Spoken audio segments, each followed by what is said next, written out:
is because of each and every one of your efforts. You are truly heroes in the state. If we look past this past year and everything that has occurred with digital technologies, broadband, telehealth, all of the things that have impacted students and just the state of Utah, all of you that are in this room today are definitely heroes. And sometimes we look at all the work that we haven't done, or we go through board items and think of all the work that we still have to do. But it's always nice to look back and then look at those things that we have accomplished due to all of the efforts that each and every one of you that are in this meeting today have done. So the first thing I wanted to do is to welcome everyone and just do a big thank you on behalf of the students in the state of Utah and also USBE. So thank you. So we'll move into our first agenda item, which I'm super excited about, because we will be welcoming Chandra Johnson. And Chandra is going to be our very first person to introduce herself via YouTube.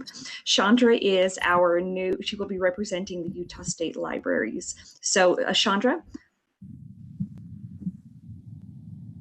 Thank you so much, Patty. Well, I'm really excited to be here. I'm really excited to serve in this new role as state librarian.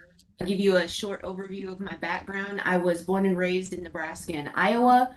Then I moved to Louisiana to get my master's degree, stayed there for about 20 years, worked in a system that's about size comparable library system to Salt Lake County Library. Did a lot of amazing things there, served in a lot of different roles. And I was done. I had done everything I wanted to do there. We were looking for a new challenge. My family and my kids were getting college age, so I decided to take the library development role at the state library when it opened. And now here I am, and I came here to see if I wanted to be a state librarian, and apparently I did, and I do. So I'm very excited to serve in this role. I've worked with some of you. Those of you I haven't gotten to meet, I look forward to getting to work with. We're excited to do partnerships. We've been doing partnerships with UEN, doing a lot of great work, and I'm excited to continue that. Thank you, Chandra. And I think we have a video as well. Community, my name is Chandra Johnson, and I am so excited to serve as Utah's next state librarian and director of the Utah State Library.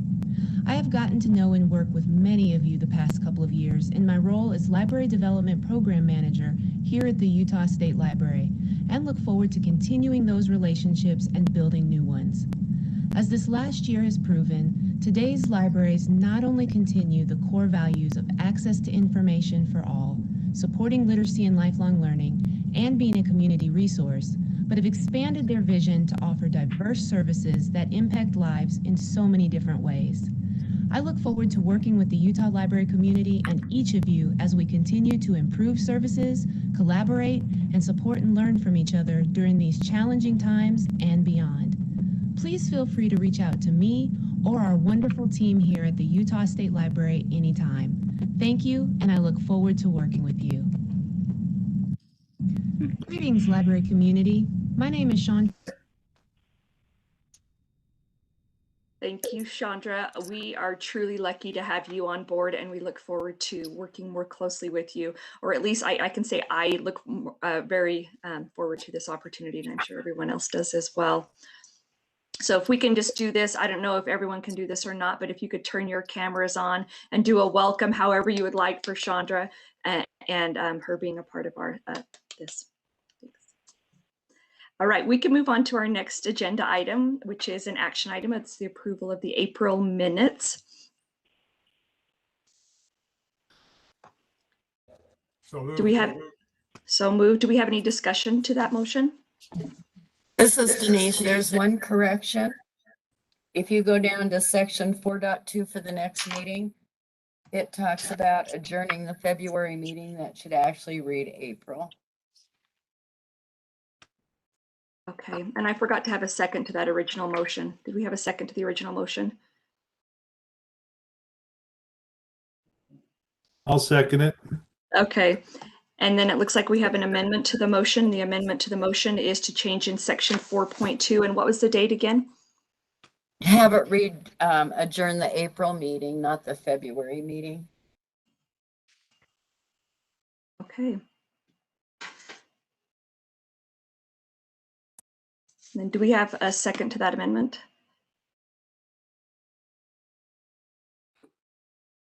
Second. Okay. It looks like have a motion on the table to approve the minutes with the amendment of section 4.2 to read adjourn the April meeting. And so let's see, those in favor of the motion, Aye. Aye. those opposed? So it looks like the ayes have it and the minutes have been approved. Thank you. Looks like we can go to the next agenda item. It looks like I'm getting a little bit of feedback. I'm not sure. Trying to track that down for you. Okay, good. Thank you. I always wonder if it's my own first. All right, the next item on the agenda is the electronic meetings resolution. On that one, we'll have Laura, if you can speak to that, please. Hi, everyone. So this is, oh, I'm sorry. I skipped, I'm on the wrong agenda item, Patty, sorry. So yes, happy to explain that one too. So just in looking through our records, it appeared that we couldn't find evidence that we had followed state law in having the board approve a resolution to have electronic meetings. And so we thought we did, but just to be sure once more with feeling, it's a resolution to comply with state law to make sure that the board has approved electronic meetings. The language was provided by the board's attorney, David Jones.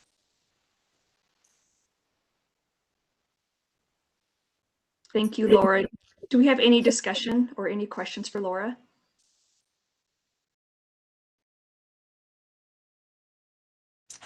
Okay, do we have a motion on the table? So moved. Thank you. Do we have a second? I'll second it.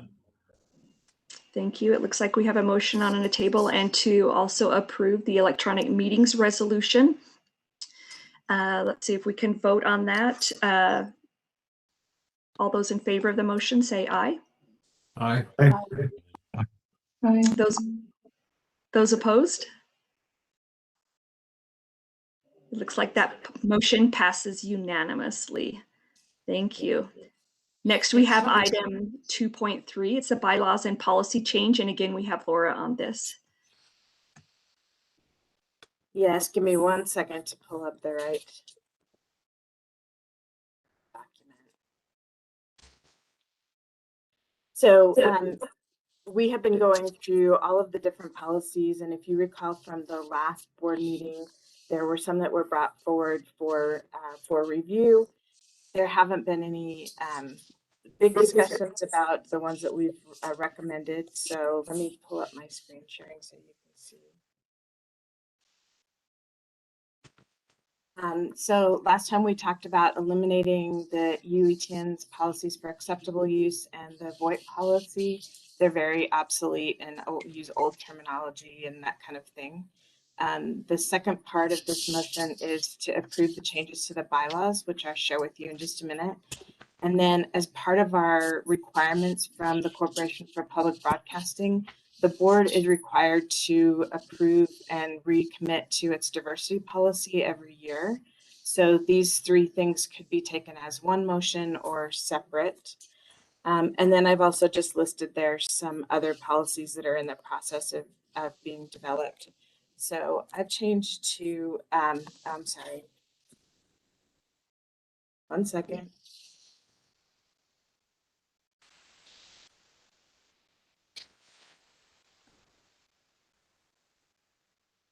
Yeah, I mean, I can probably speak to this from memory. So on the changes to the bylaws that are in the board materials, there are a couple things that are just technical changes, like the date of the MOU. The big change that and then we added the electronic meetings information. But the big change you'll see is we never really dealt with how we would handle proxies. So the attorneys looked at the way that proxies are handled by Utah nonprofit organizations and the law directing nonprofit organizations in the state. And so you'll see there that now we have proposed language. So if a board member isn't able to attend a meeting, they could appoint a proxy by emailing or I guess handwriting, but in writing, they would need to send a message to Denise or to the chair and appointing who their proxy would be.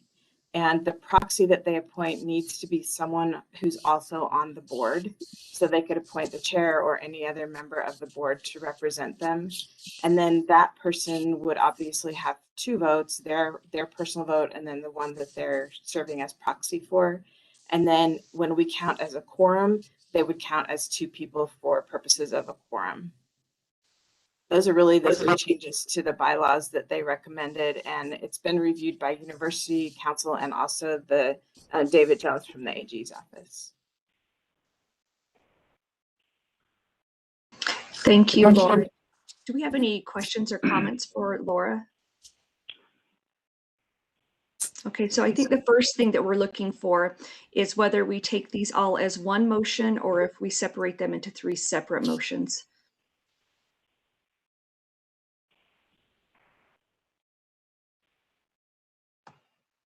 Why don't we take them at all 3, just all 3 at once? Is that a motion, Steve? Yeah, I so move. Yeah. Okay, do we have a second to that motion? I'll second that. Thank you. We have a motion and a second. The motion is to eliminate UETN's policies for acceptable use and VOIP due to obsolescence. 2, to adopt proposed changes to the UETN board bylaws or UETN bylaws per the attached. The 3rd is to reaffirm the board's commitment to their diversity policy. So those in favor of the motion, do we have any discussion on that motion? Okay, those in favor say aye. Aye. Those opposed say no. The ayes have it and the motion is adopted. Thank you. Laura, that's very helpful. I also wanted to state right now the reason why Robert Wagner is not here, Chair Wagner, is having the opportunity right now to welcome a grandchild into his family. And so I get to be on here with all of you today. So that's the reason why he's not here. Those moments that are priceless. Okay, next on our agenda, we have item 2.4. It's the budget, and we have either Ray or Lisa will be speaking to this. We'll have Lisa address this. Perfect. Well, I'll go ahead and share my screen and just share the budget for fiscal year 2022. Should be sharing right now. And first of all, so everyone realizes what the budget is, this is for fiscal year 2022. And the budget for us is just an estimate of what we believe our revenues will be for 2022 and also what the expenses will be. And when you look at the columns, I just want to, just so everyone can understand the document a little, the first column says approved budget for fiscal year 2021. That was the actual budget that was approved by the board. Then you go to the next one, we have the word called total projected fiscal year 2021 budget. And that budget actually is what I call a flexible budget. And we have taken the approved budget and then we make changes on it based upon the additional, if we receive additional grants, if we tie up into any actual dollars coming in or any actual expenditures coming out. So that's what I call a flexible budget. Then we have the new one that we're presenting to you today, which is our fiscal year 2022 ongoing base budget. And it reflects the one-time state appropriations in the ongoing. And then the final column is your total request for your fiscal year 2022 budget. So we're presenting this, and I believe it was presented a little bit earlier this year, I think the last board meeting, but we're presenting this for approval. And if I would just kind of, and just a couple of the big line items would be, if you'll notice for fiscal year 2022, it shows the increase of state dollars. And that shows the reflection of the funds that were reinstated to UETN for ongoing funds of about 2.7 million. And then we also received an additional 3 million in one-time dollars from the state. And throughout the budget, it identifies the different grants and the carry forwards we have. And then the biggest wild card for us is always is our, if you look at the line item called the Universal Service Fund, which is what we call E-rate. For fiscal year 21, we estimated about 13 million coming in. We actually will receive, we believe we did receive actually 13.3 million. For fiscal year 2022, I'm projecting 13.5 million. So anyway, we have just some large items that way. These are what we apply for. We don't know what we'll actually be receiving. And then I'm going to switch over to the expenses. And you should be able to see the expenses here. And these expenses are broken down by departments. And first of all, if anyone ever wants any of the detail, we have the detail that supports each line item within the budget. The biggest line item, the one item is that I want to point out is the line item called administration, which is at 13.4 million. That does hold what I call the emergency reserve fund, or any funds that have not been allocated out that were not spent this fiscal year in 2021 that will go back to the pot, and then they resubmit a proposal for the funds. Or it's also meant to cover any unforeseen emergencies. If for some reason one of our E-rate applications are not funded, people need to realize it's we work real hard on all that stuff, but there's always an exposure that way. Going through here, right here, I'll just identify one other line item, which is operations, and that actually includes our circuits that we pay. We pay about 22 million a year in circuits.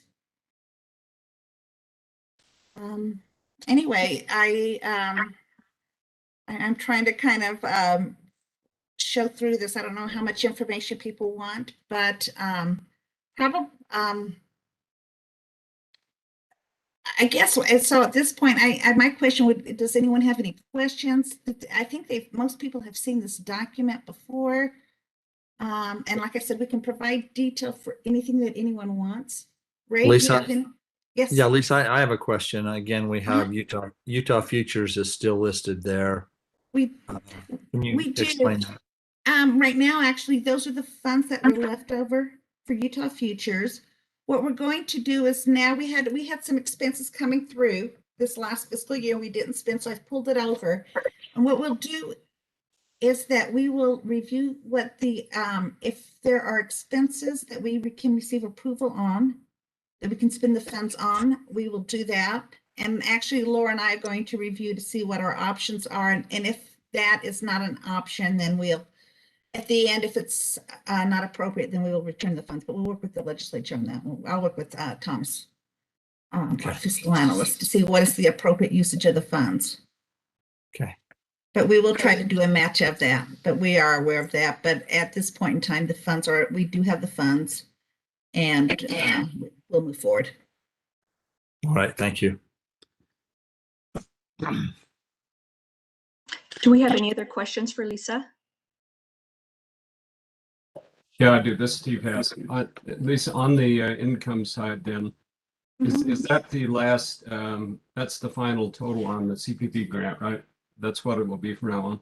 It is, and actually for fiscal year, and let's see, I just stopped sharing. But the answer is yes, it is, and it was cut this year by about 1.2 million, and that is the correct dollar amount.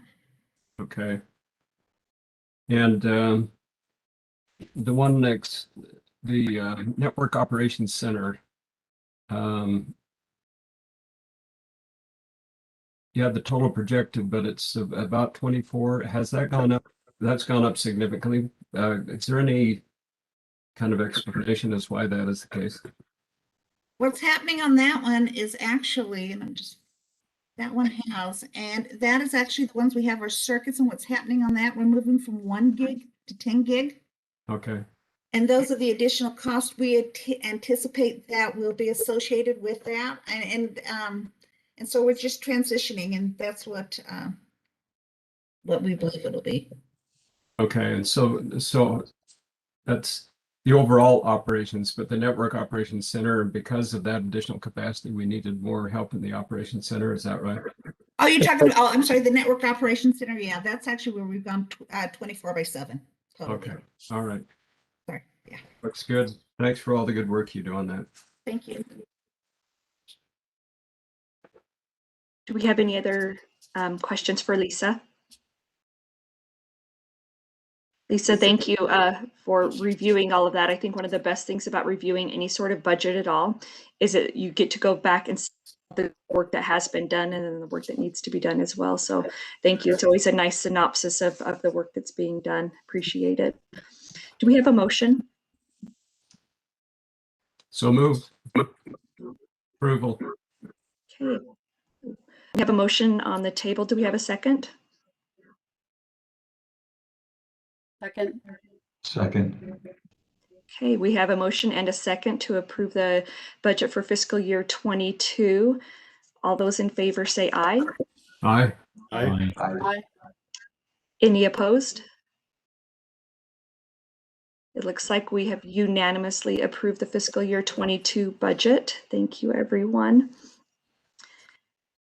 And then I, just in my excitement of getting on here this morning, I forgot to address the one of the agenda items. So Laura, thank you for keeping me on my toes. It is an action item. It's number 2 on here. It's the advisory council appointments. So Laura, if you could speak to that. Sure. So part of the board's role is to appoint the people to the UTN Advisory Council and the UEN Advisory Council. So these are all recommendations for the UEN Advisory Council. And the way it's set up is it's a 4-year term, but they're staggered. So every 2 years, about half of the council rolls over.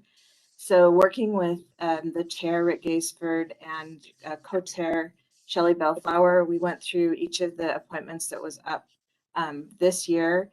And there are some that they recommended, they've been great advisors, and so they recommended they be renewed. So they contacted each of those members and they were willing to have their term renewed. And then the group that appoints them also approved that. There are a couple replacements. So Jason Hill will be the new representative for the UTTC, and Jennifer Summers would be the new representative for urban telecommunications. We still have a couple we had an open position for public libraries that would be the Utah Library Association has recommended Juan Lee from Wasatch County Library. And then we had an open position for a diversity leader, and that's Nubia Pena, who is the governor's diversity advisor and head of the Utah Multicultural Association. So 2 other open positions that we're still working on. And the charter school, we're just waiting to hear back from the charter school board. The next group that say continuing are all people that have been on the council that agreed to be reappointed. So we're grateful for that. And then the UTN Advisory Council, the UEN Advisory Council is recommending that 2 additional roles come into the council. And one is somebody representing IT security, since that's such an important issue. And I'm not sure who the representative would be. It's probably something we would ask the CIOs to help appoint. And then also having somebody who's an expert on accessibility and inclusion, since that's a really important part of our work. And there is an electronic accessibility committee that recommended Christopher Phillips, who's with Utah State University. And then at the very bottom are the 3 people whose terms have ended and they're leaving the advisory council. So we expressed our gratitude to all of them. Kim Bartell is leaving because, as you know, we no longer provide Utah Futures. And then the others are being replaced by the people that I recommended or that I mentioned up at the top. So this is an action item for the board to approve the slate that the council has recommended. Thank you, Laura. I'm looking for a motion. So moved. Thank you. Do we have a second to the motion of approving the action item for the updated slate of representatives to the UEN Advisory Council?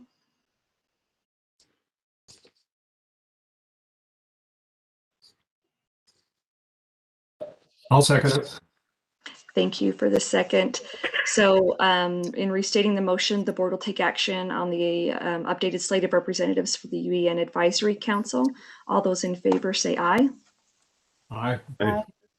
All those opposed? Any opposed? Looks like the voting is unanimous and the slate has been approved. Thank you, Laura. Thank you for taking me back to that agenda item as well. Looks like we are now on, and keep me in line here, Laura. We are now on 2.5 or 3.1, thank you. And this is UETN's private LTE and 5G pilot exploration. And this is a discussion item. I'm very excited for this discussion item today. And it looks like Ray and Jim Stewart are going to lead that discussion. Yeah, I'd just like to preface this. In our last board meeting, I reported about the concerns that I have, making sure that all students throughout the state are able to have access to the internet. And the board, if you recall reading through the minutes, talked about having a discussion about some of the things that are happening and what we're looking at to help with that. And so Jim Stewart and his team have put together a work group, and they'll be making this presentation today. So I'll turn it over to Jim to explain a little more background on that. All right, thank you, Ray.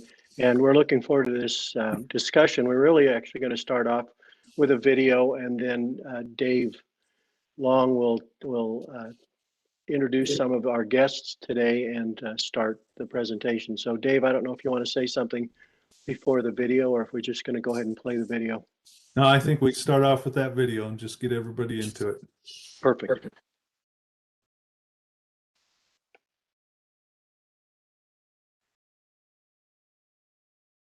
UETN connects people and technologies to improve education and healthcare in Utah. Through conversations with our partners, we understand that as technology advances, Utah's digital divide has grown. The pandemic has further intensified challenges in access to resources. In response to stakeholder requests, UETN is evaluating new possibilities created by changes in policy and technology to address these issues. For example, the FCC recently opened radio frequencies formerly reserved for the military and fixed satellite service. This Citizen Broadband Radio Service, or CBRS, empowers enterprises to build private cellular networks, also known as private LTEs. By expanding bandwidth availability, the FCC has essentially added a whole new information highway, rather than crowding yet another lane onto the road already in use. UETN's education and healthcare partners are investigating the potential of private LTEs. Proponents say that private LTEs may help meet growing demand for connectivity while enhancing protection of student and patient privacy. Through a variety of use cases, UETN is examining if private LTEs can improve access to resources for education and healthcare.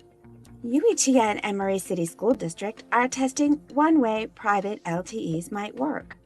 The pandemic revealed how students working at home can lose out when they have to compete with other demands on home broadband. The situation is worse for students without home broadband. Even before the pandemic, educators voiced concerns about the homework gap, the inability of some students to keep up with peers due to inequitable access to technology in the home. While wider adoption of digital teaching and learning has broad-reaching benefits, the homework gap has districts asking, how can we improve access to our network? As Murray City School District is finding, one answer may be a private LTE that connects students at home with their school network. Through this project, devices that use citizen broadband radio waves are placed strategically throughout the district. These devices carry data through radio waves in the spectrum recently made available by the FCC. Students take home devices with the apps, filters, and security appropriate for schoolwork, and special routers that work only with the district's private network. The result is students can connect for education activities separate from other internet traffic in the home, so they can stay on task and keep learning. Will private LTE connectivity between student homes and schools replace the need for home internet service? Simply put, no. The school-issued devices give students access to only the platforms and tools used for their education, such as video conferencing with teachers, Canvas, and Utah's online library. Families still need to rely on established internet providers for other network activities. Initial results from this project indicate private LTEs may help Utah close the digital divide. More use cases and exploration are needed for us to better understand if and how this innovative approach could meet Utah's needs. One thing is clear: Utah education and telehealth providers need UETN's commitment to innovation. Through new ideas, creative solutions, and a responsible risk-taking culture, UETN will continue to seek better ways to connect people and technologies to improve education and healthcare in Utah.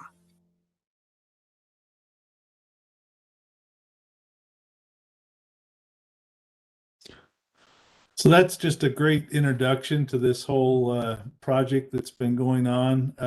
We have several projects out in the works through UETN, and I wanted to take a minute and just introduce you to some of our presenters today, so you're aware of who's been involved with this.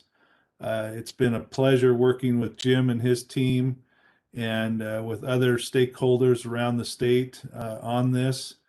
And it's always neat to see UETN moving forward with innovation, which is one of our main responsibilities from the legislature.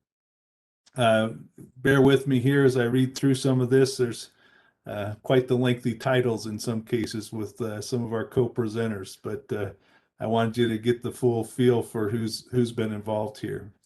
So presentations on UETN's working pilots with private LTE and 5G include Jason Ayer, the technology supervisor from Murray City School District. We have Joe Breen joining us today. He's the IT architect and research consultant with the Center for High Performance Computing at the University of Utah. We have Jamie Carter here from Twilla Library. She's the Twilla Library Director. Kovis van der Merwe has also contributed extensively to this.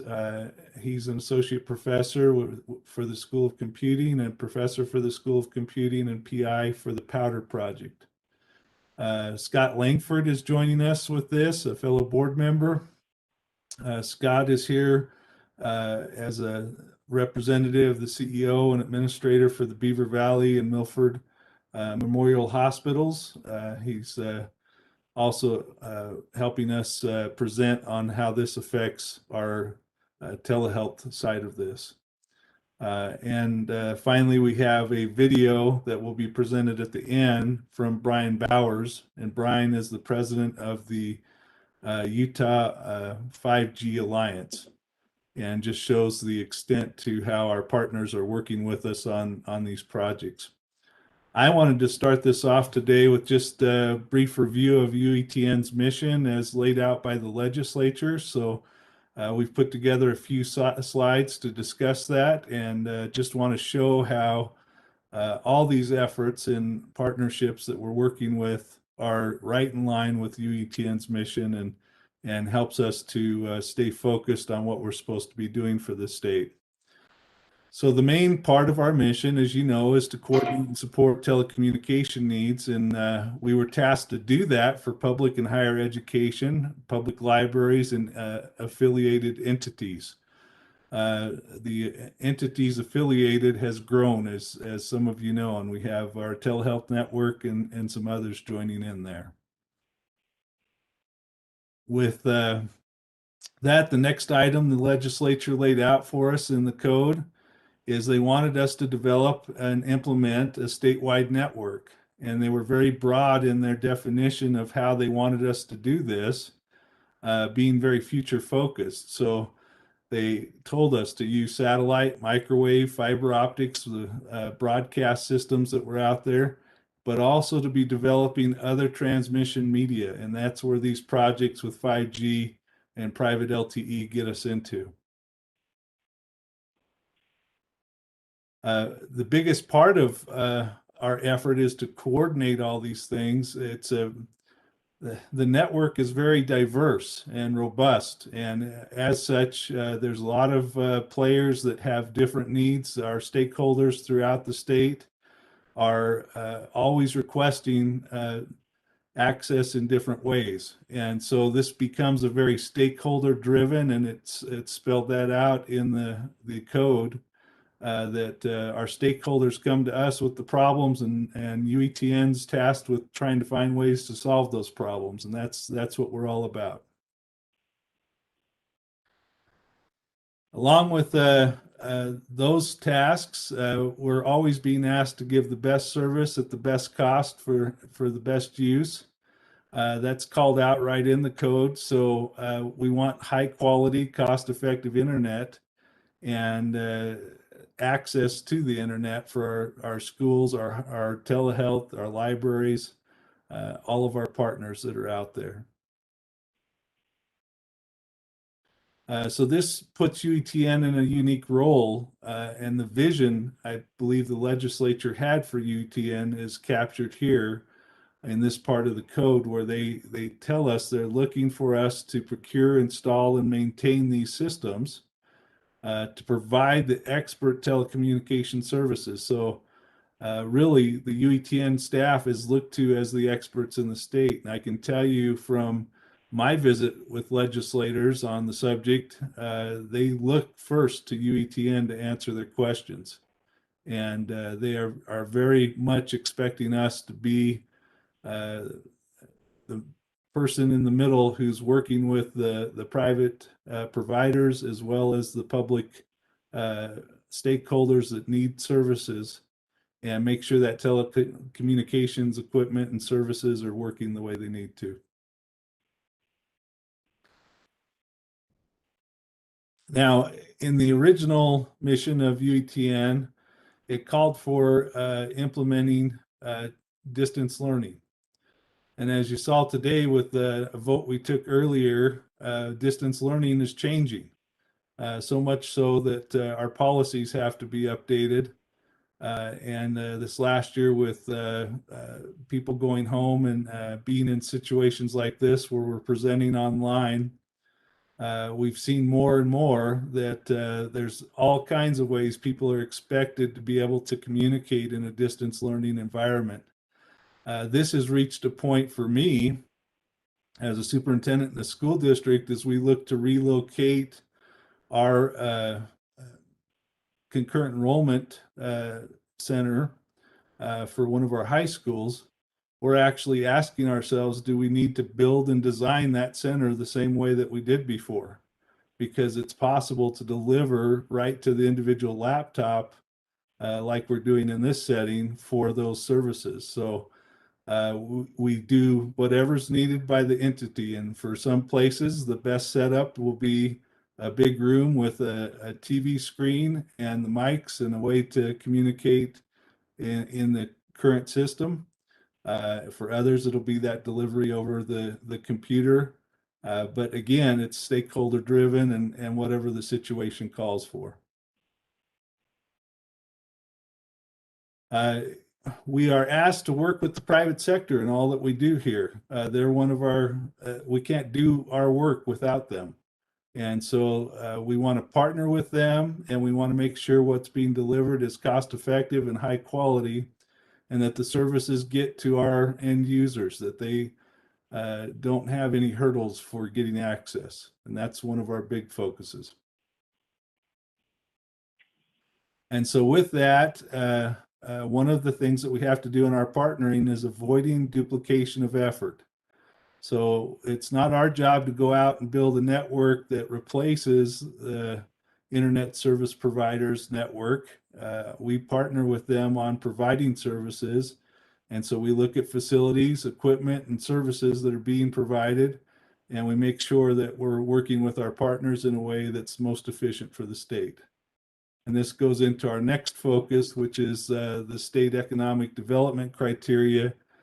And it's very much expected by the legislature that we're delivering services that build capacity for the state of Utah. So whether that's in the telehealth industry or with our public libraries, and you'll see in our presentation here today from some of our different groups, just how we tie into the economic development of the state, right down to the individual level.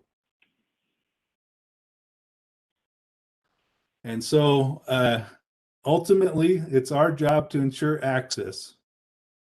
We want to make sure everybody has the internet or the access that they need. And that includes in education, it includes in broadcast, and it's also the public services that are provided out there. And in our one of our recent board meetings, the question was asked, if not us, who?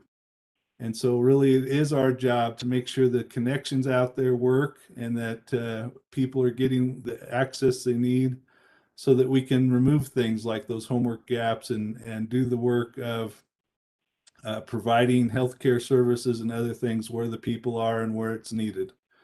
You're going to hear some great stories here, and we'll go through now and explain again what private LTE and 5G is. And as we do that, I'll have Jim doing that, and then we'll go right through and have each of our co-presenters go through their section of this. Jim, you're on mute. Yeah. Wireless technology is access. It's on-ramps to our vast network resources provided by UETN. 5G and private LTE are emerging and important technologies. UETN is a leader in this space. There are many opportunities and many unknowns at this time. Next slide, please. Wireless research is a national priority. Powder is a wireless research testbed, one of 3 in the United States, funded by the National Science Foundation. UETN has been involved since the beginning and continues to support this important work. Next. So now we're going to move into the education partnering side of this, and I believe Jason Ayer will be one of our main presenters there. Thank you very much, David, and thank you, Jim and Ray. It's a pleasure to be here today to be able to tell a little bit of my story and what's happening at Murray District. As I look at the board, I see many old friends and many people who have done amazing things to help us be where we are today. The main point I like is that there are needs, and needs aren't always bad if we can fulfill them. And private LTE provides an opportunity for us to solve some of the problems that education has been facing for many years, and it really needed a creative solution. And the creative solution that we came up with at Murray District and at Garfield when I was working there were to look at private LTE networks as an opportunity to help a community do more for its people, and a school district do more for its students specifically and teachers. And so if you look at some of the needs, the terms, the homework gap, the digital divide, those are the industry buzzwords, but what they really translate down to is difficulty in being able to learn, especially as you get farther and farther away from the school. And with the private LTE networks, we can go past the distances that Wi-Fi provides out to about a mile to about 1.3 miles reliably and be able to reach into the homes with the project we're doing at Murray. We've learned some great stories from this.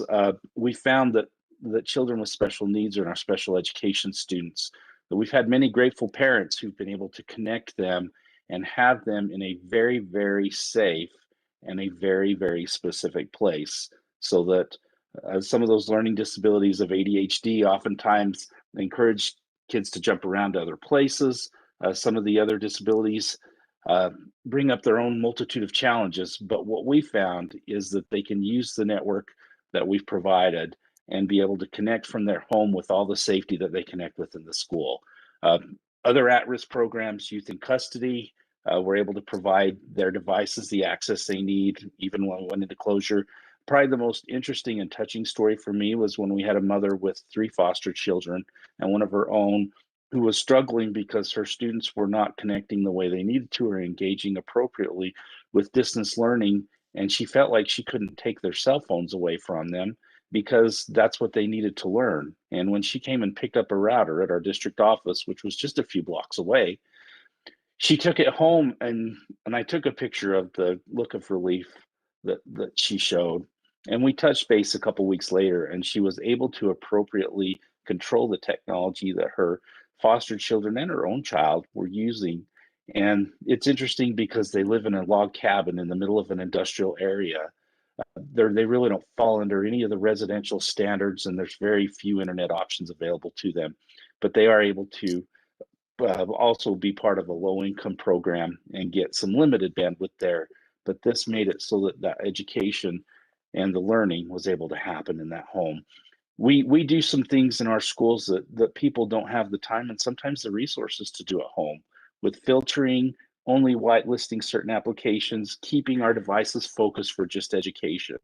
I know as a parent, I've been grateful when my students have lived where I've been able to make sure the district provides them a Chromebook, because that Chromebook becomes the place where they learn. And then they can use all their other devices for other things they do on their own time. Bandwidth's important. And we also found that this helps teachers just as much as students. Thanks, Corey. We'll jump into a few bit more. Probably the biggest story of education is that closure has happened. There's some intended closures. I think some of my fondest memories of life are summer break. This year during summer break, we're doing a lot of learning recapture, and we have students that are using our LTE network to go ahead and do course recovery and to use their Chromebooks to be able to catch up in some places where they are left behind. During the pandemic over summer break, we left all our devices in students' hands and gave them access to the tools through the reading grants and other things that the legislatures provided to help them continue to benefit from that, and to hope that there wasn't as much learning loss as we anticipated. Of course, pandemic closures happen. Other closures happen. Snow days, evenings, teachers go home at the end of the day. At least I think they do. I know most of them are pretty dedicated, and weekends. But these are times when the private LTE network takes that bandwidth in the school and makes it work in the home. The great thing about the system that we're piloting with the Utah Education and Telehealth Network is that it lets each district determine it themselves and work differently.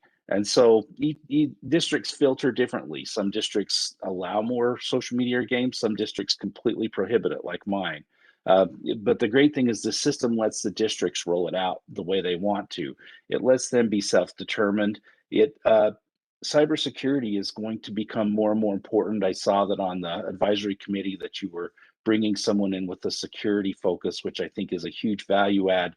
We're seeing challenges in our schools with ransomware and other security attacks that if we put more devices outside our network as opposed to inside our network, makes it so that it's more difficult to manage and more vulnerable. The private LTE network has allowed us to bring devices back into our network that may have been outside of it and help protect them better and help keep focusing the resources on the inside where we need to protect our most valuable data and assets. The other amazing thing is the UETN network, the way it's designed, allows districts to roam. When we host the Tech Coordinators Council at Murray, the pilot districts will now be able to bring their hotspots. They will not have to VPN. They will be connecting directly through LTE, directly into their own district offices. And I think that's pretty powerful.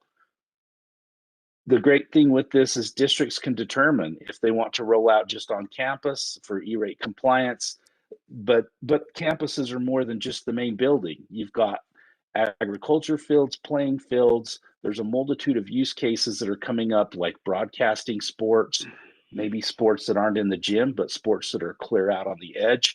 We have soccer coaches that are letting students use iPads to walk around the soccer field and be able to, based on location, teach them the different aspects and fundamentals of the sport, which allows one soccer coach to have each team member getting personalized learning. Amazing things happening on the campus. In the community, some districts that aren't going quite all the way to the home, which is off to the right, like we are at Murray, are looking at EduRoam in parks and community centers, low-income apartments, boys and girls clubs, all these places where students go after school and where students need to learn directly. But the great thing is each district with this pilot and with the way we've designed it can take it and do as much as they want to with it and not do certain things with it if they choose to as well. And then in kind of like we saw first responders in the pandemic, I like to think that we have a new set of heroes that are emerging in education with changes that have come in the most recent years. And of course, our school nurses have always been there, but during the pandemic, they became the person you watched for the communications from. But we also have behavior specialists, social workers, school psychologists, occupational therapists, SLPs, school resource officers. All of these are kind of like our first responders. And a private LTE network helps these folks move between campuses. And sometimes in Murray, when they're going between campuses, they can interact and do things because of our LTE network. So I appreciate again the time to present on this use case today. I'm going to turn it back to Dave, and I'm looking forward to seeing telehealth and its use cases. So for the telehealth use cases, I believe we have Scott Langford presenting for that.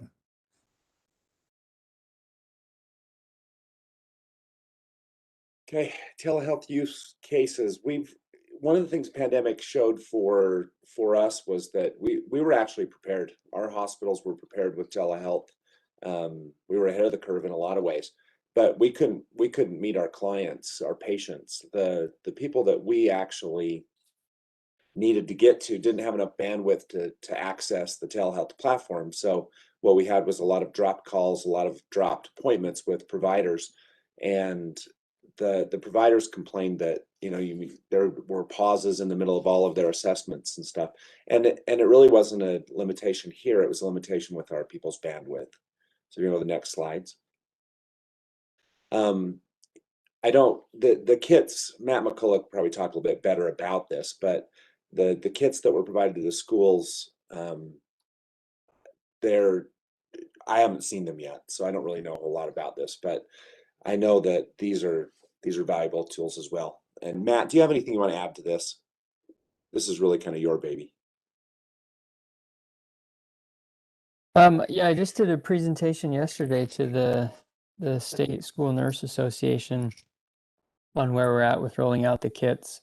And yeah, we've deployed 170 in 20 different rural school districts, mostly to Title I schools, but some districts received a telehealth kit for every school in the district in the more rural or frontier areas. And because of the COVID pandemic, the use of the kits was pretty slow. The school nurses were completely slammed with responding to COVID-19. But there were a few early adopters who started using the kits and connecting with students. And in my update about the advisory council meeting, I was going to provide a little more detail about some partnerships we're working on to be able to not just connect students to school nurses, but possibly to providers in the local community as well. So still growing. There's still a lot of interest from other districts who want to get in on the program now as well. Thanks, Matt.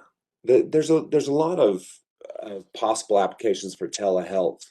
And a lot of it's just developing. There's so many new technologies out there, and the pandemic has put it on, on the fast track as far as what can we actually develop. Our challenges, we face cellular dead zones. Matter of fact, our hospital is in a cellular dead zone.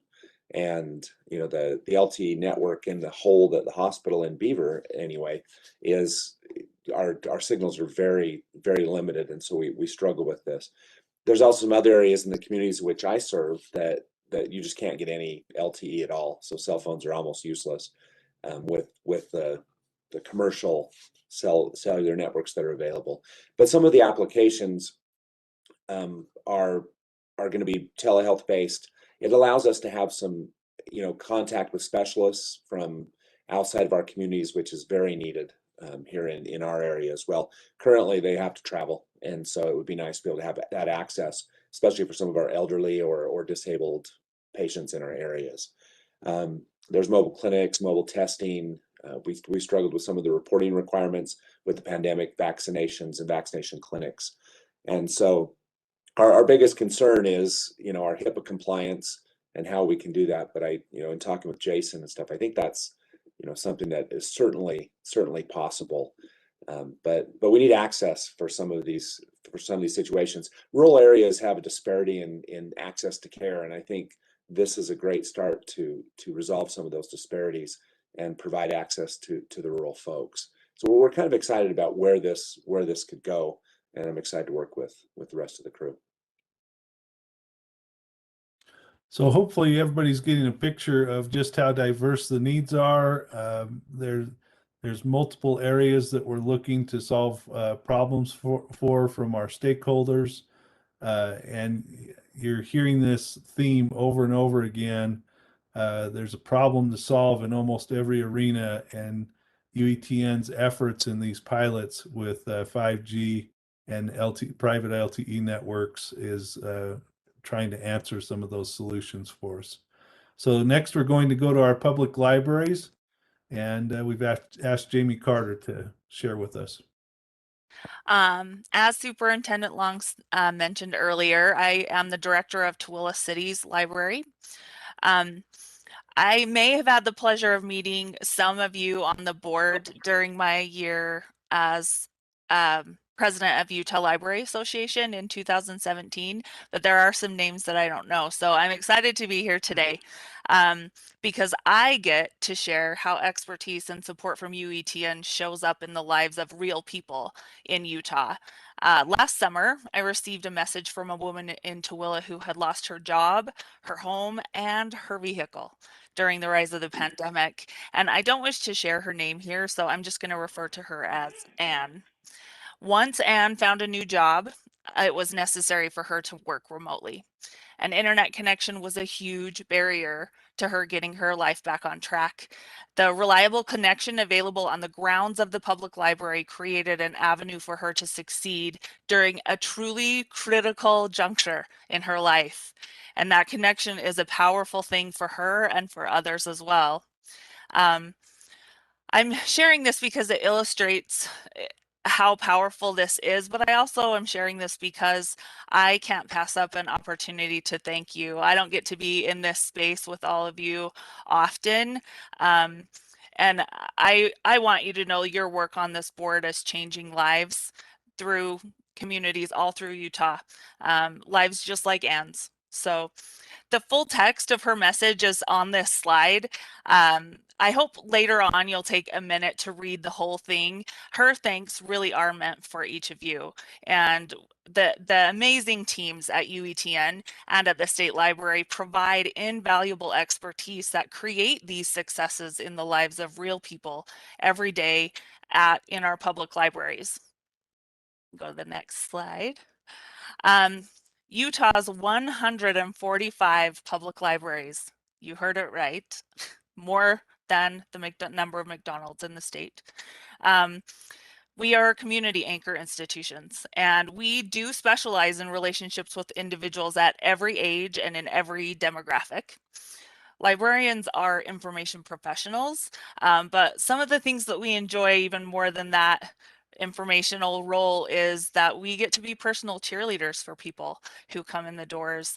We get that front row seat to their personal goals, their challenges, and their stumbling blocks as they're trying to traverse their lives. So through those relationships, people share their experiences with us, and those conversations provide valuable insight into the barriers that are faced by them. Librarians want to help, and we want to cheer people on to success, but access is critical to that goal. And I really believe private LTE will help, and that's why Tooele jumped in to this project to see what we could do. Private LTE has a high potential to address some of the most common accessibility issues identified through our libraries, including lack of transportation or distance from a library location, the high cost of ongoing device lending, and then buildings that just have little or no space to gather. Those libraries that were built by Andrew Carnegie were not built for people to gather together. These three barriers come up over and over and over in conversations between librarians. And we know that barriers are, in fact, barriers to lifelong learning in our ever expanding world. It's just changing consistently. So you can see why it's so important to us, and we know why it's important to you, that we're trying to eliminate barriers to make access actually accessible, because access on its own doesn't help. It has to be accessible. So here are some things that librarians can accomplish, just some high potential uses that we could accomplish using private LTE. We could take connected library services and life-changing resources outside our building to places like community events, summer lunch sites, neighborhood gathering points, for those folks who can't get to their closest library branch. We can lend more devices when we purchase less expensive LTE tablets and Chromebooks that automatically connect to the network. So it's a double win.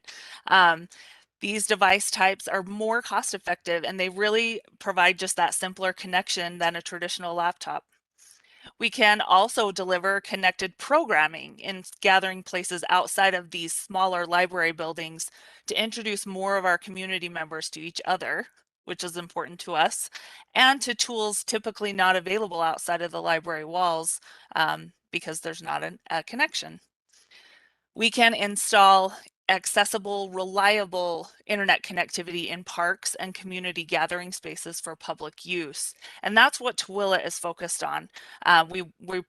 During the pilot, we're putting private LTE, this network, in 3 of our city parks to create outdoor internet branches of the library network. And as you can see, that that connectivity changes lives, just does.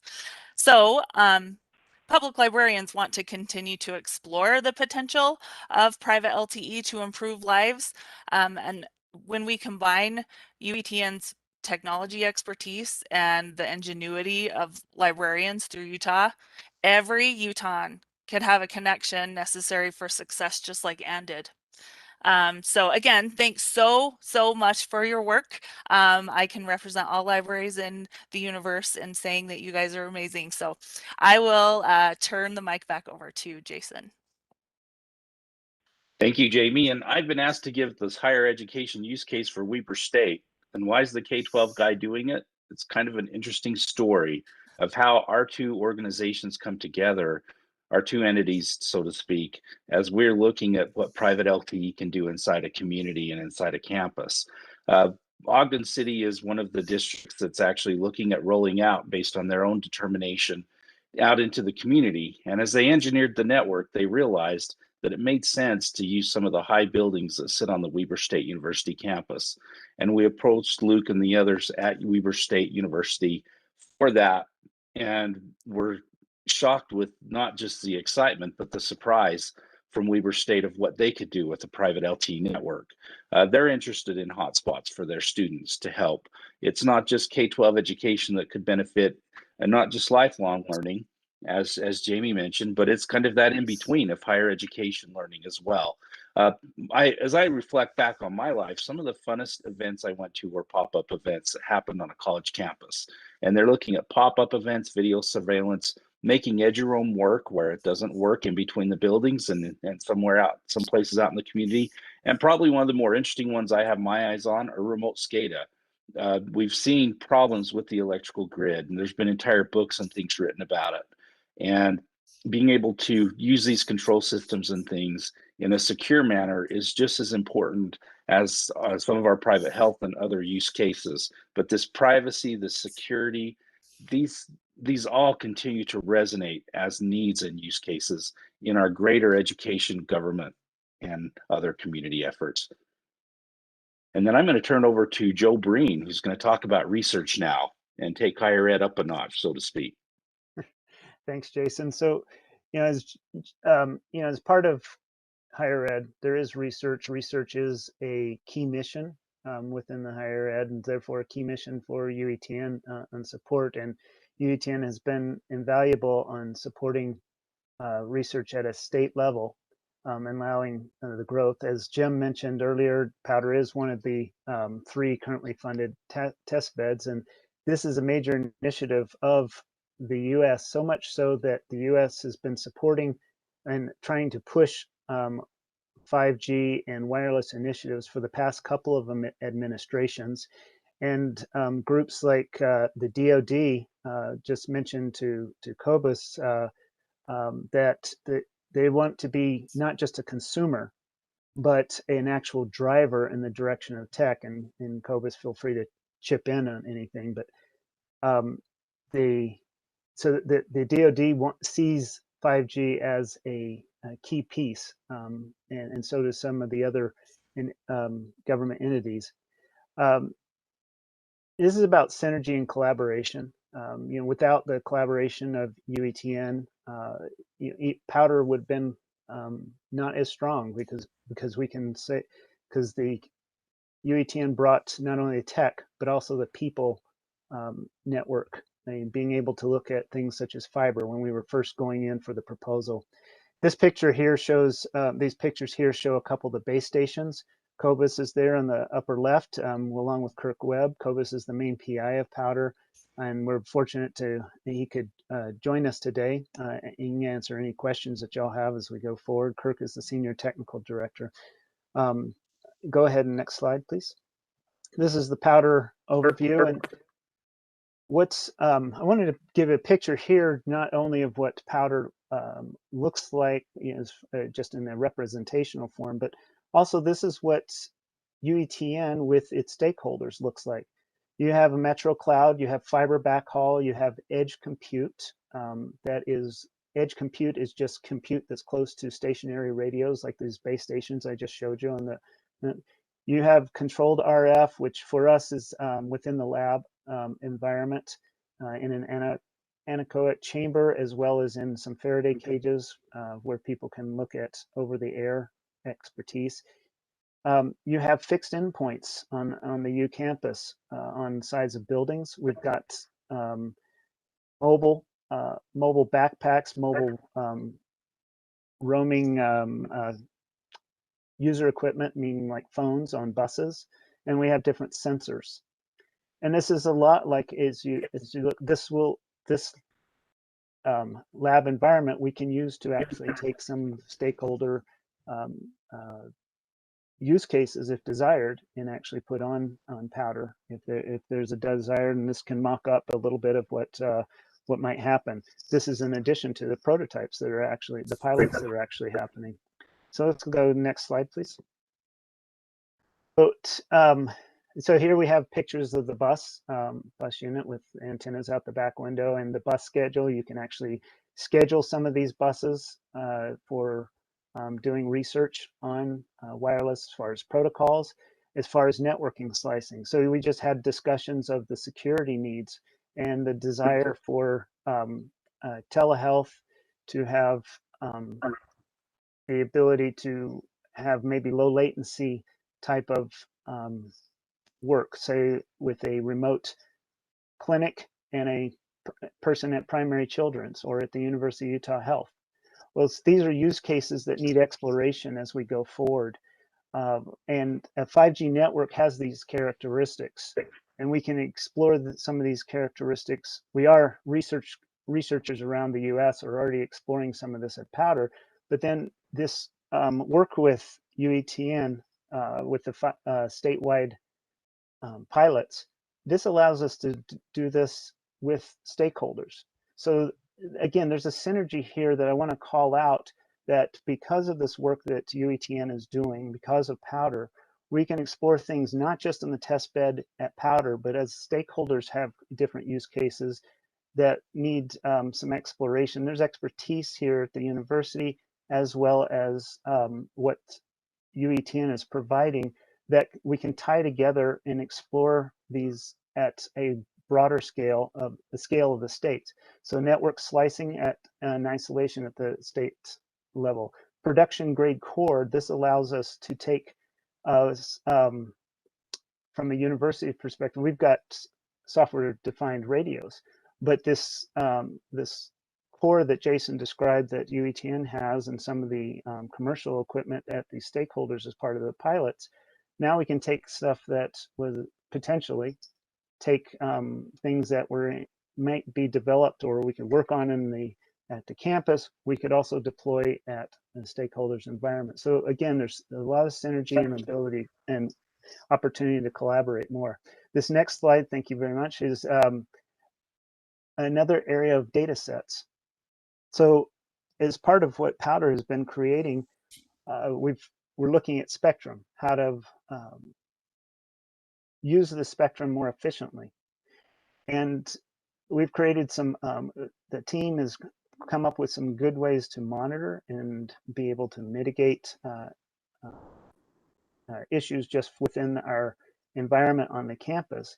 But it has also come to light that the research community really wants to get their hands on more of this data because they see this at a larger scale.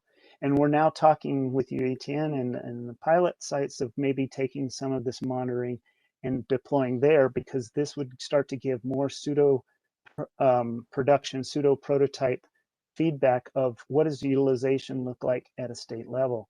This, and then these data sets can feed back into the research world.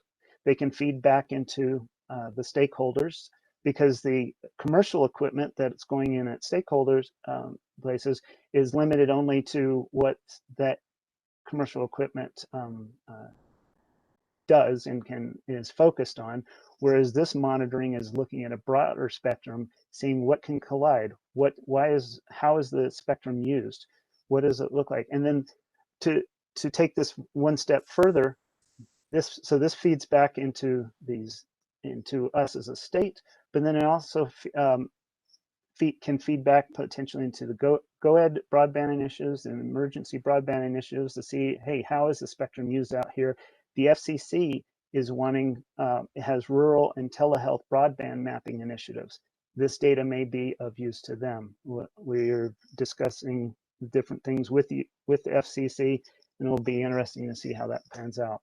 And as I mentioned, Cobus is here, and if there's any questions for him, or Cobus, is there anything you want to call out? No, I think you did a great job. Thanks, Joe. Yep. So we can go ahead on to the next piece.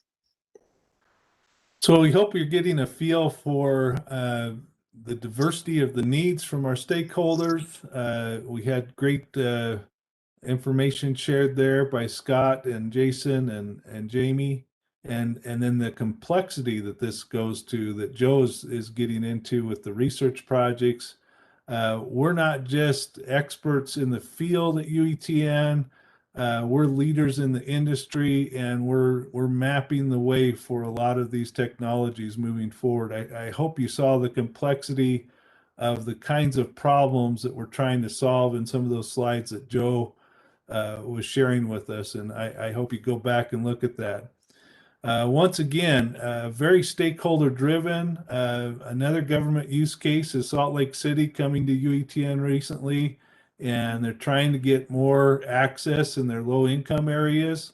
They are looking at ways to do that with resources that UETN's already providing. So they're talking about the use of Eduroam, setting that up in public libraries and other places so that people can get on through the Eduroam network and not have to re-authenticate every time they go to a new location.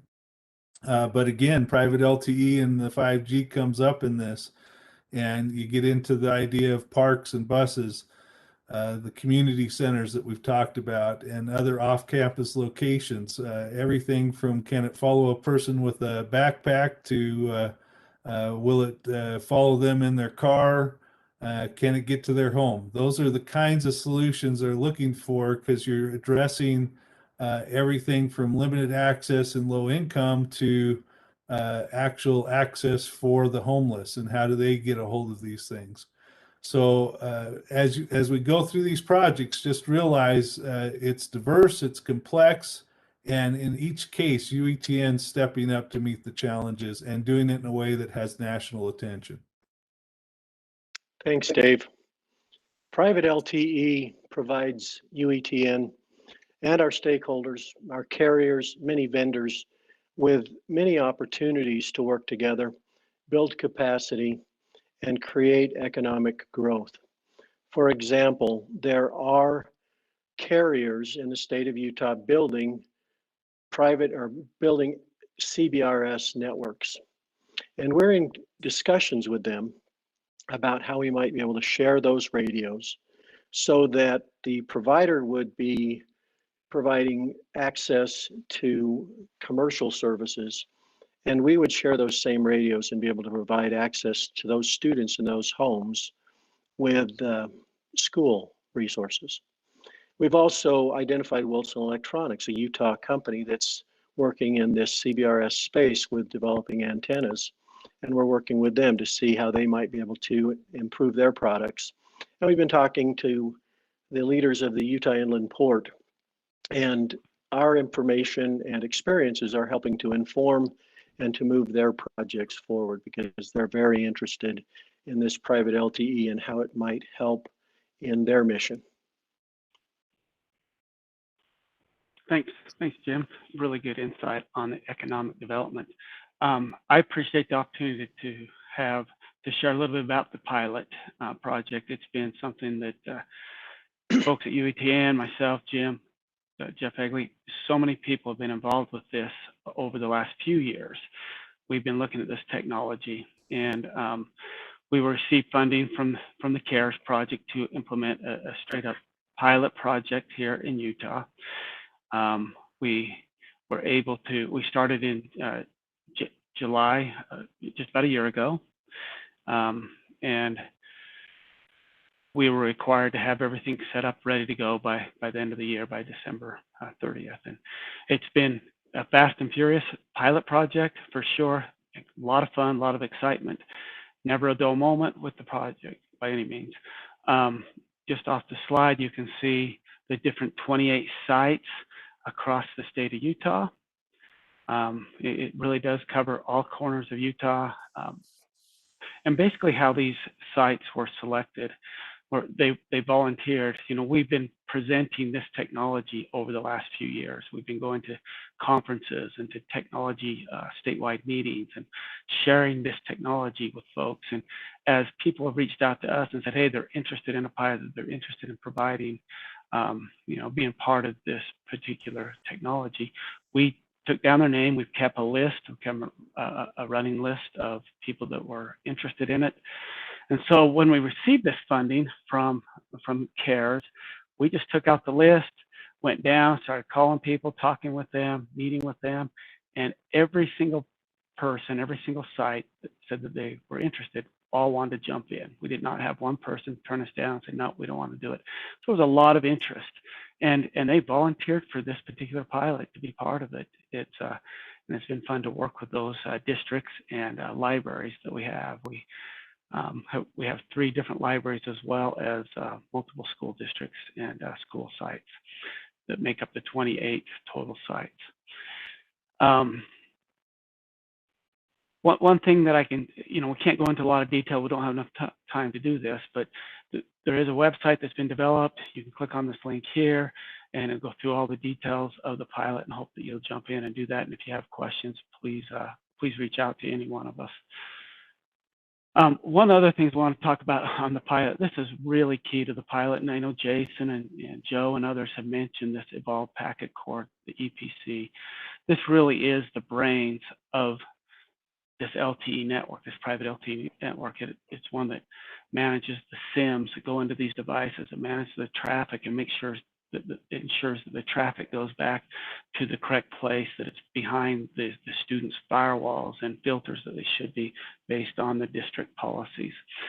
The solution that we ended up purchasing was Cordis. And again, we started in the summer, last summer. We went through a full-fledged RFP to look at this solution, with the multiple solutions. We came up with one we thought would be best for a statewide implementation. It's called Cordis. It is an on-premise solution. We have it here at UETN. It's running on our VMware servers, and we manage it here at UETN.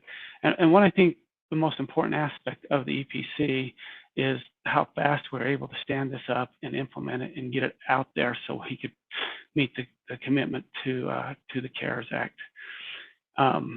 If you ask people how long it would take to set up an EPC, if you go out into the profession out and do research, you'll find out that most people are doing this takes a year or more to stand an EPC up and get it fully functioning. But from the time we started to the time we actually had it working and connecting radios, it was just a few short months. And huge kudos goes out to everybody that was involved with this, all the technical service members that were for helping to stand this up. Just did an amazing job. And Cortis really has helped us as well, the organization that we purchased this from.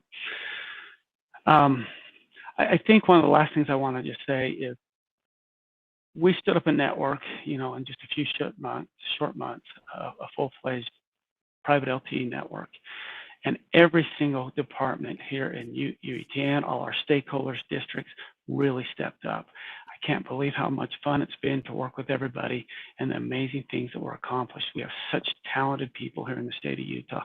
So kudos go out to all those that have helped. Thanks, Corey. I'm going to go off script just a little bit here and say that Corey and I have been told by some of the long-term LTE providers that looked at what we did as calling it miraculous that we were able to get everything done that we got done. It doesn't mean that we didn't miss out on a few things, but it was amazing work, and I do appreciate the UETN staff that's made this possible.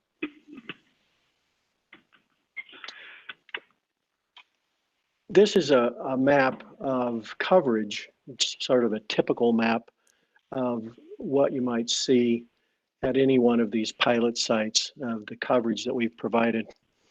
Two of the characteristics of CBRS bandwidth is that the radios use low power generally, and that the signal doesn't really go very far. In this typical pilot installation, there are multiple bands that you can see. The two bands closest to the school are where we would expect to see the best throughput and the best connectivity. The red band indicates that while there may be signal in these areas, throughput will be extremely low. For example, no throughput at all or sub 1 megabits per second throughput down and probably no throughput up. So you can see that going off campus is difficult. And to date, in the few areas where we've gone off campus, we've had some mixed results. There's a lot to learn. Next slide, please. Working together with our stakeholders, we have identified 9 broad use case areas, and there are many specific use cases possible in each of these. An important responsibility for each pilot site is to identify, implement, and document use case experiences, the good and the not so good. This is a learning experience for all of us. Unlike much of what we do, this is not a fully formed business or service. We have many questions and we are searching for answers. UETN has been working with private LTE technologies for many years. And since June of 2019, we have included private LTE equipment and technology at each of the conferences that we've gone to. We won an award for our presentation at the SC19 technology competition that was held in November of 2019. This helped us to gain experience and credibility in the private LTE space prior to the start of the pilot. Next slide. We set out to gain experience with several different areas. Among them, rapid deployment. Could we easily and quickly install radios and get them working? In operating in congested wireless environments, in operating indoors and outdoors, in secure data transmission, and in network performance metrics such as throughput, jitter, packet loss, latency, and uptime. The private LTE pilot has placed us in a leadership position nationally. We are leading the private LTE discussions for the QUILT and represent the QUILT and UETN at the CBRS Alliance. We are involved in several Internet 2 working groups. We lead a statewide user group, and we have been consulting with several manufacturers and providers. For example, we've been talking to the Facebook team that is developing their open source LTE and 5G core. along with many others that have called upon us to help them. Although we're very much interested in and are using CBRS spectrum, we're also involved in identifying and understanding how UETN and our stakeholders can benefit from other available spectrums. And here are a few examples of potential areas of interest for us. Go ahead. And so there has been a lot of discussion about what this pilot is, and you can see by this presentation how much thought has gone into it. We've also been very thoughtful about what this pilot is not. This pilot does not provide general home internet access where commercial solutions exist. This pilot does not provide access to applications outside of the scope of coursework. This pilot does not provide commercial network access, with very few exceptions. This pilot does not provide unfiltered access for K-12 students. And this pilot does not provide access to non-managed K-12 devices. So that's been our presentation. We hope you gathered from this the great things that we're learning from our pilots that are out there and the projects that we've undertaken as an organization. By no means should you walk away from this thinking we know everything there is to know about private LTE or 5G. In fact, we're asking the board to indulge us and continue to support UETN's efforts in this area to pilot further and work with our partners out there and stakeholders to come up with these solutions for the various needs that come from our stakeholders. I hope you also get the impression that there's been a Herculean amount of work that's gone on here, both from the technical group and staff at UETN, as well as thoughtful stakeholders and partners throughout the state that have worked with us. Board members, do you have questions, thoughts, ideas, anything? This is a good time to just discuss any of that kind of thing with the group. We do have one more video to show too, Dave. Yes, we'll end with the last video. All right, perfect. Dave, Yeah. I just wanted to take a second. I just wanted to say, first of all, thank you to all of the presenters on this important discussion item. This currently isn't listed as an action item, but I would love to hear what people think moving forward, because as you stated, Dave, these are stakeholder-driven challenges, but the solutions that all of you have presented have been personalized. When you first started and you were talking about the goals of best practice, of best service, I actually took it down as notes, service, cost, and use. Those are far-reaching. And then the code that went along with it was to procure, install, and maintain expert services and equipment. That's a tall order. I mean, even just that word expert, I mean, that is a huge order. And with all of these presentations that you just had, you guys delivered on it. And what UETN has done in return has created that access and opportunity. But then the other thing that was really hit upon that I appreciated was the safety component. And that safety component was evident, with the library, bringing communities together, whether it's the ability of telehealth and what that looks like, both physically and social and emotionally and mentally, what that looks like. I wanted to state that this really connects the entire state, and it connects the state with any time and anywhere. It connects the state with equity. It connects them with innovation, economic success. I think the economic success that we've had as a state coming out of the pandemic, UETN has been key in making this happen. And because of UETN's ability to think ahead, we are able to think in a space of innovation instead of just triage. And I've been on calls with CCSSO, which is the Chief Council of State School Officers for Education, and many of them are still in triage. But because of the forward-thinkingness of UETN over the years, I don't feel that Utah was in that state of triage. It was in the state of problem solving, yes. In the state of some emergency situations, yet, but triage, no. And I think that is huge. And a big thank you to everyone, each and every part that was played into today's presentation. So I'm opening up to questions and thoughts and ideas from the board members.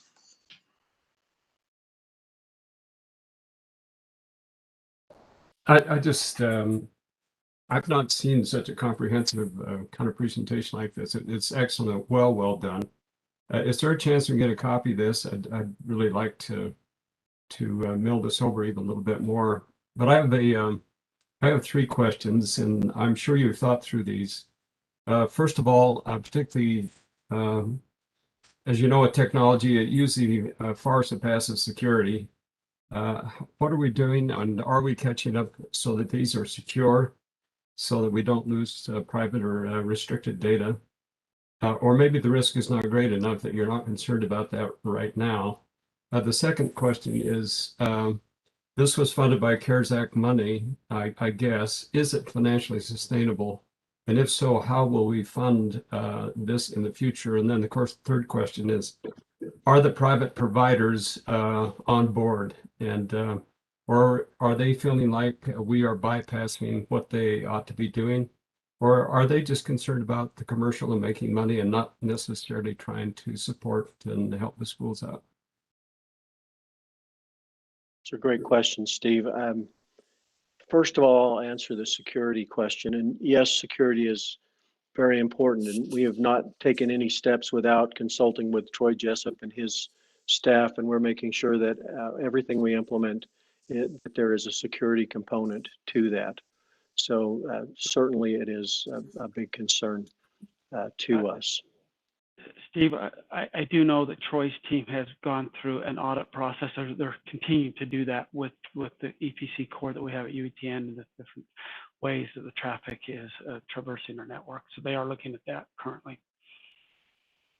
And I think that the answer to the second question, Steve, is that we're attempting to answer what the business model might look like and what the sustainability might look like.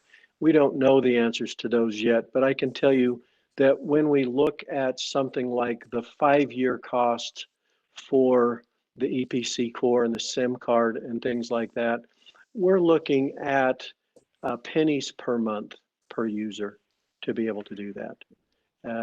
Something along the lines of maybe $4 or $5 over a 5-year period of time in those types of costs. Where the real costs are going to come in is in the support and the sustainability that way of staffing and those things. We're very concerned about that. And as we look at this, we'll come back to the board and let you know what we find out as far as what it takes to support this.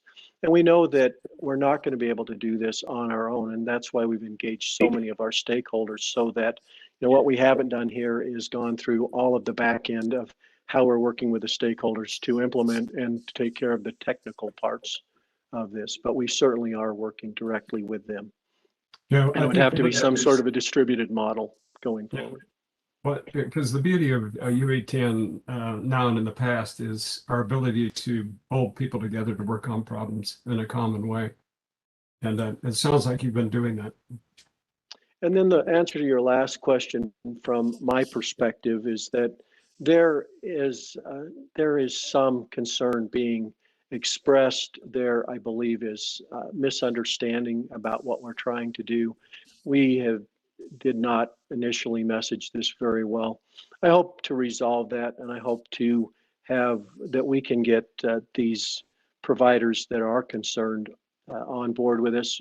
But I also know that as we've talked to other providers, Comcast most notably, I've had 3 conversations with them. Jason's had multiple other conversations with them. They've expressed a desire and a willingness to carry our private LTE traffic and don't see that as any problem at all. And I think other carriers feel that same way too. So while there is some concern, I think it's limited to not a very large number of our providers, and they're important providers. We need to work with them, and I hope that we can set right our relationship with them. Jim, have you been in contact with some of the cities who have internet initiatives on the ballot? I know Kaysville had one that failed. I don't think it was very good, but Bountiful, I'm sure, is going to have one. Do you work with them at all? Because they're not happy about the current service they provide, particularly with this, pandemic that's occurred. I just wonder if we reach out to them as well to see if there's a way that we could partner with them. we could do that.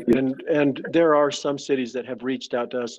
Frankly, we have not had any time to be proactively reaching out to anybody other than, those who contact us directly. And we do have those conversations. But if Jim, that's something you'd like us to do, we will do that.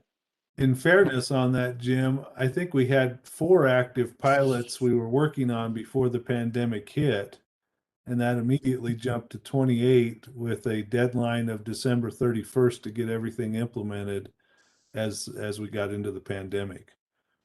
So it's been huge.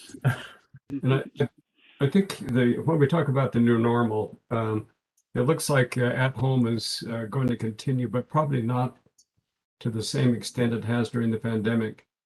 Will that slow down the need for this? And has that been anticipated? It looks like there's just a lot of things that are going to continue on. Well, not at the pace that we have had the last 9 to 10 months. I really do believe that the long-term value of private LTE is within the walls of our building and on our campuses. I believe that because of the pandemic, we have been focused on home access. But as I mentioned earlier, we have identified 9 use case areas with perhaps dozens of use cases in each one of those areas, only one of which is home access. So there are many other things that I believe we'll identify and be able to use this technology for that don't have anything to do with home access. And I really would think that we'd be remiss, and I hope that we don't get too focused on the home access part of this. There's so much more to this. And then just one shout out again for security. Boy, it's a changing landscape, and it's hot and organized, and so security has to be a part of this every step of the way. And I know you all know that, but I've just, from my vantage point and what we've been facing the last little while, it's there's a lot to lose if we don't take care of security. Hey, Steve, this is Corey again. I just got a note from Troy saying that he can send you the report based on the audit they just did. So okay, the security audit, I'll get you that. Great, thank you. This is, if I can comment on the security briefly too, this is one area where both the technology lends itself to and is a huge active area in the research world of developing, not only in, today's private LTE has a number of security pieces built in and isolation built in, and the upcoming wireless technologies. This is an area that the NSF is focused on as well, is making sure that security is built in from ground zero. And this is why, like the DoD is saying, we want to drive it. And this is an area where even us as a state can feed back into the research community and say, this is a key piece. We need to make sure security is there for offloading data, for onloading data, and for how it's worked, and making sure that the isolation and security characteristics and network characteristics are there in the protocols as they develop. And the Appreciate CISA, that, Joe. the Homeland Security Agency, has been holding special meetings. They held their second meeting with the Utah cohort, which Jim and I had the opportunity to participate in. We also in that meeting had a chance to double check our vendors and make sure that they weren't vendors that were being targeted, because there are vendors that make wireless and 5G equipment that have been very specifically called out by the federal agencies. And we have made sure, as we've gone through this design from the ground up, that we're using the appropriate types of providers and the appropriate providers to prevent the problems that may have happened historically in some of these areas. Yeah, but if there's anybody that's behind in relationship to this, it's the FBI and Homeland Security and the federal government. I think they just don't wait for this. Well, Steve, there are some inherent characteristics of this technology that will increase and give us better security and privacy capabilities. And I'd be happy to go over those with you at some point and even come back and report at some point what those are so that we can better understand and communicate those. Thanks. This is Jamie Carter. I can speak a little bit to the demand that you might see. Pre-pandemic, the Utah State Library does a fantastic job at making sure that all of our statistics are gathered in a real great cohesive way, and they put out some data points for us, telling us that Utahns connected to the internet using library computers more than 2 million times a year, the year before the pandemic. So having access outside of your home has always been to us, that's just an everyday. Yeah, I think we've learned in the last 9 months more than we could have learned in 10 years because we were forced into that kind of situation. So the new normal is going to be different. And this will be a requirement, but it's going to take kind of an agile approach to adjust to what the new normal is going to be in the next few months. Well, you mentioned partners, and if there's any concern with our partners, while it doesn't address that specifically, I think it's important to close with the video that we have here at the end to just show what the industry is really thinking about these pilot projects and what we're doing here.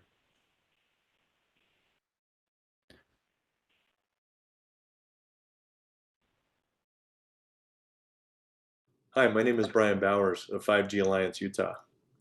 You may not know this, but Utah is on the cutting edge of wireless technology and deployments. The Powder Renew initiative at the University of Utah is one of only 3 National Science Foundation funded 5G testbeds in the country.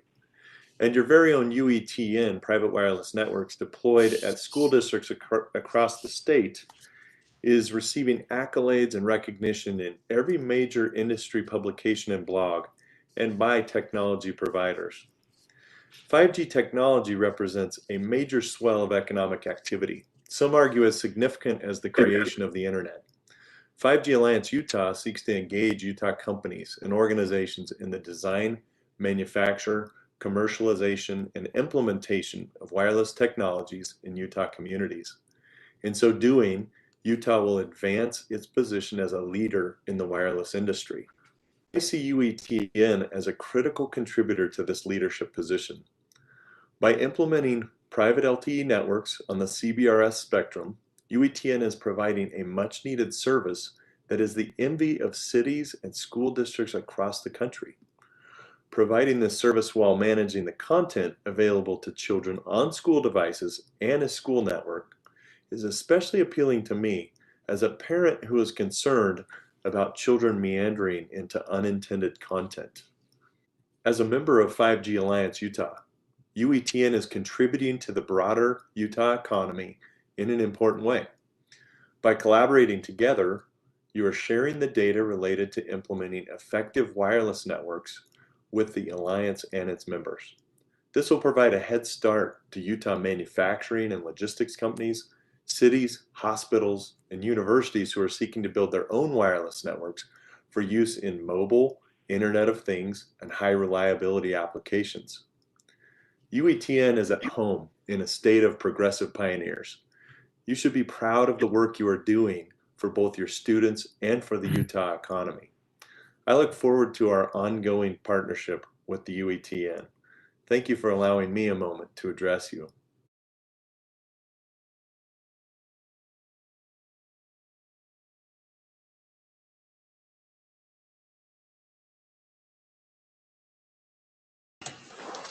Thank you so much for that very comprehensive report out.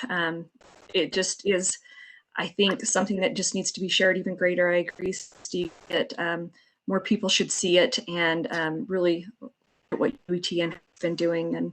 And I know that they're already being looked to, so maybe they don't want, maybe we don't want more attention, because every time someone comes and looks to us for more, then it takes away from time of the doing part. I totally understand that, Ray. I don't know if you want to have any thoughts to that as you go into your executive director report.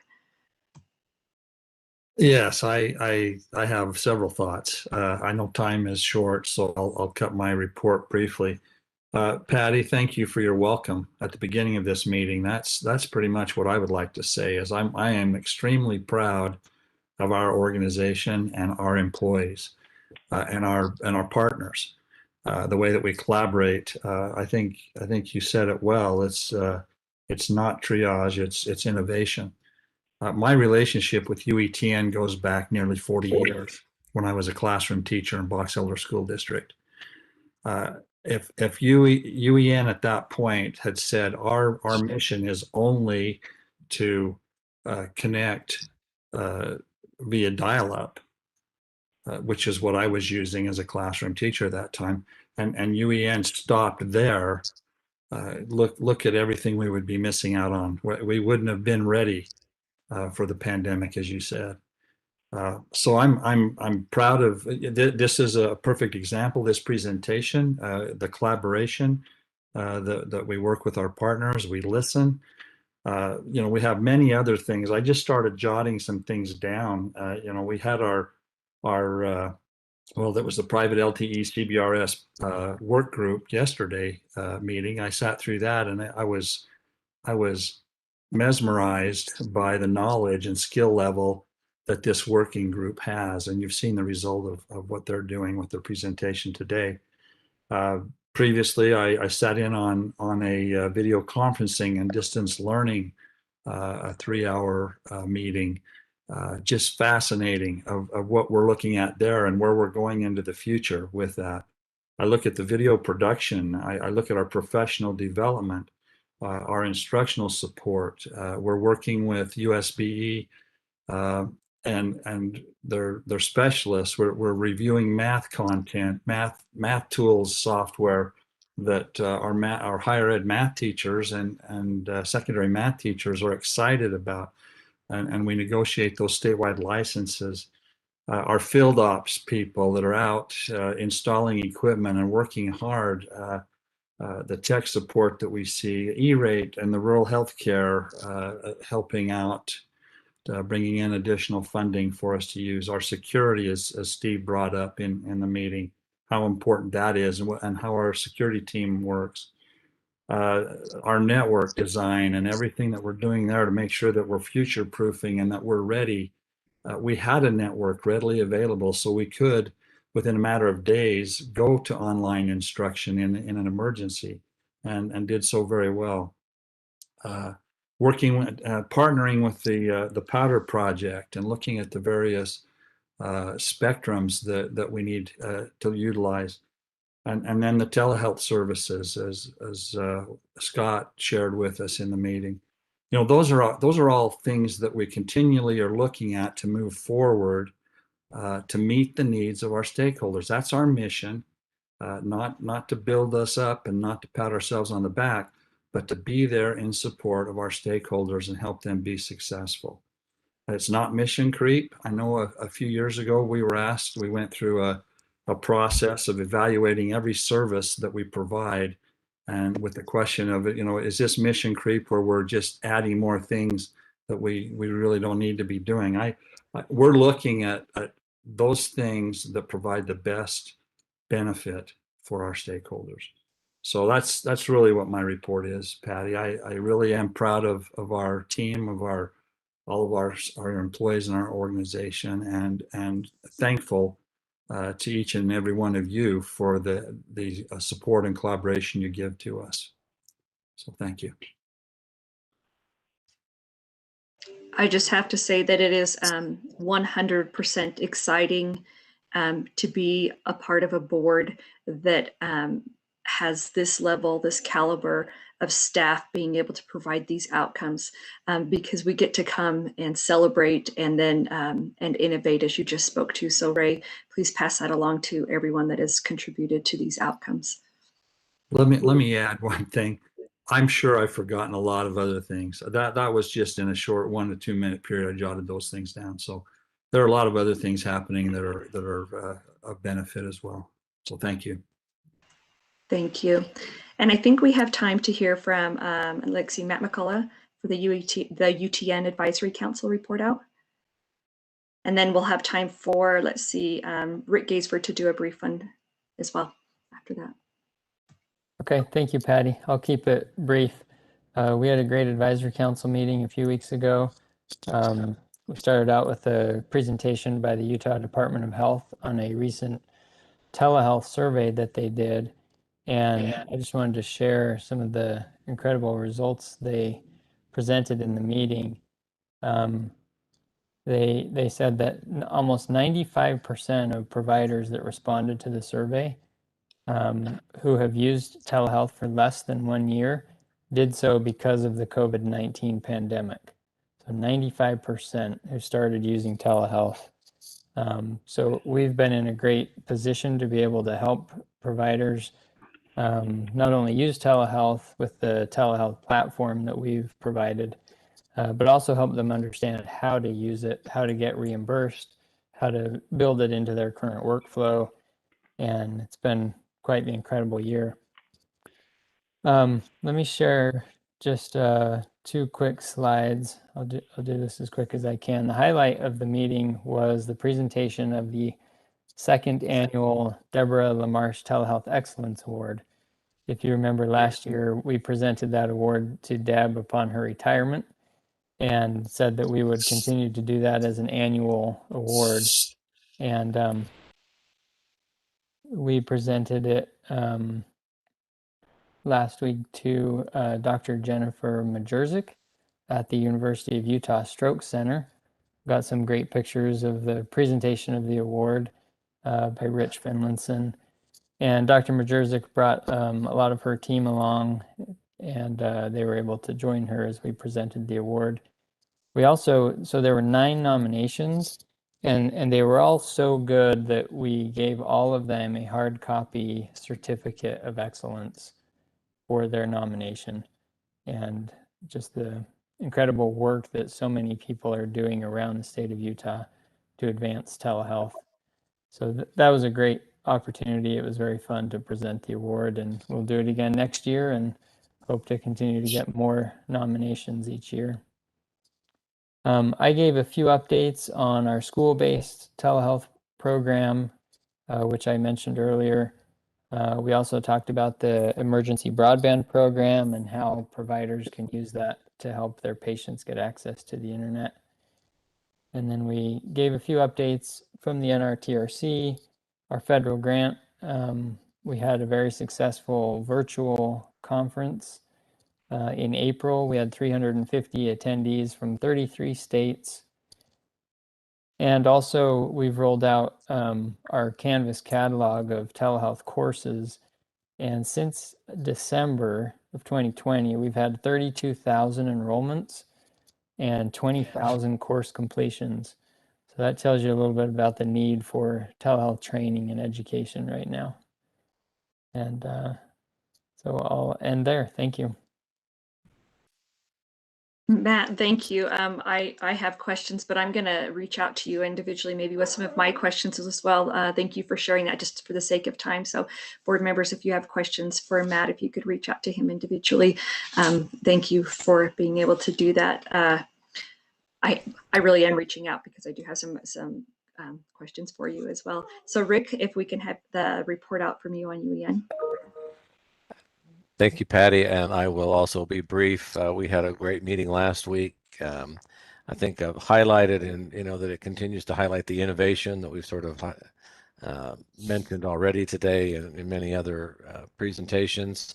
That UEN continues to innovate and to help provide better tools and resources for our students and for our teachers. One of those is the lesson plan creation tool that is being retired, which is actually something that has been well used, but the good news is that it's being replaced. Really, we're retiring something that's old, but we're actually replacing it with a resource from eMedia and that will be able to make much more robust lessons and be able to share even more resources to continue that innovation.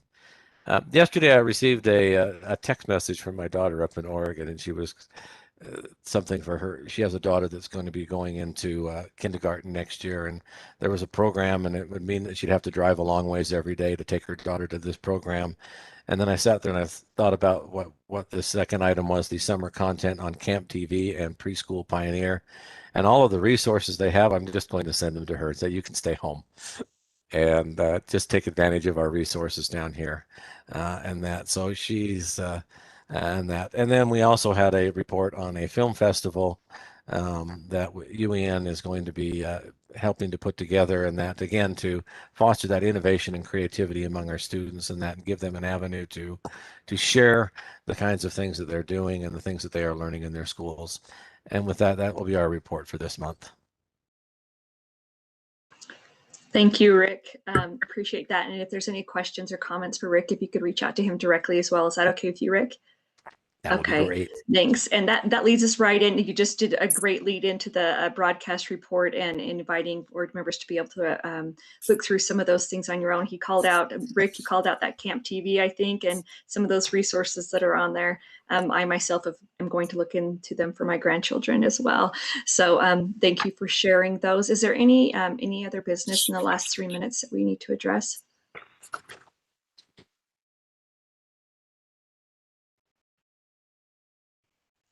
Okay, before I look for a final motion, this meeting has energized me, filled my cup, and I wanted to thank you because on a Friday, energy is needed. So thank you. It has been inspiring to me individually. So thank you. I wanted to share that appreciation with all of you. So with that, I'm looking for a final motion. I'll make that motion. Okay, we have a motion to adjourn. Thanks, everyone. Thank you. See ya.